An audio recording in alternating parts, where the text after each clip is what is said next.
This is for the one who feels like they've gone too far, they've strayed too far, they've done too much, and they can't come home. And I'm here with a message for you. Today, God is saying, come home. Come home. It's okay. You can come. You can come back now. And you can't worry about what will be said when you return. You just need to come back. It's okay for you to just come back. And he gave me a message for you, and it's out of Luke 15. And I'm going to read it to you. In the same way, I tell you, there is joy in the presence of angels of God over one sinner who repents. That is, changes his inner self, his old way of thinking, regret past sin, lives his life in a way that proves repentance, and seeks God's purpose for his life. Then he said, a certain man had two sons. The younger of them inappropriately said to his father, Father, give me the share of the property that falls to me. So he divided the estate between them.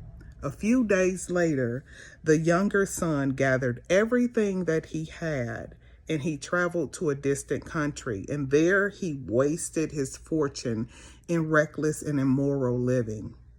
And when he had spent everything, a severe famine occurred in that country, and he began to do without and be in need. So he went and forced himself on one of the citizens of that country, who sent him into his fields to feed the pigs. He would have gladly eaten the carrot pods that the pigs were eating, but they could not satisfy his hunger, and no one was giving him anything. And when he finally came to his senses, he said, how many of my father's hired men have more than enough food while I am dying here of hunger? I will get up and go to my father, and I will say to him, Father, I have sinned against heaven and in your sight. I am no longer worthy to be called your son. Just treat me like one of your hired men. So he got up and came to his father, but while he was still a long way off, his father saw him and was moved with compassion for him, and ran and embraced him and kissed him. And the son said to the father, Father, I have sinned against heaven and in your sight. I am no longer worthy to be called your son. But the father said to his servants, quickly bring out the best robe for the guest of honor and put it on him, and give him a ring for his hand and sandals for his feet.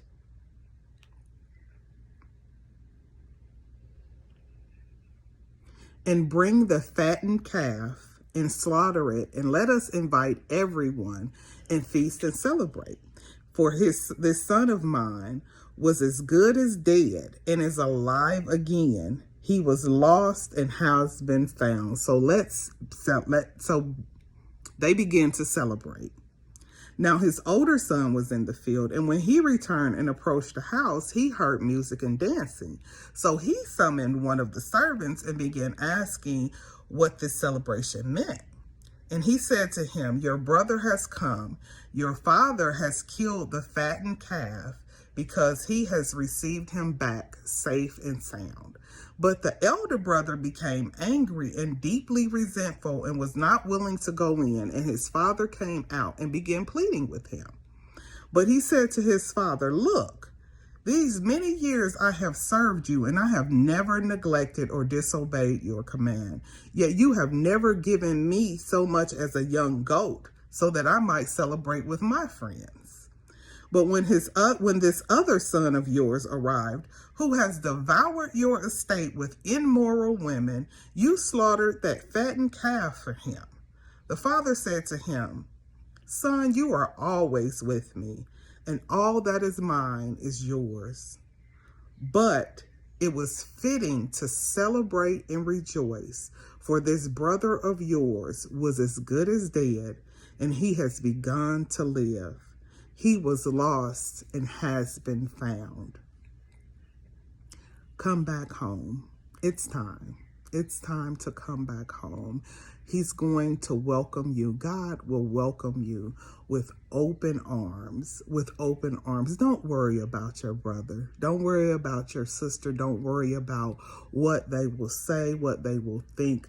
Just come home. It's time. I love you.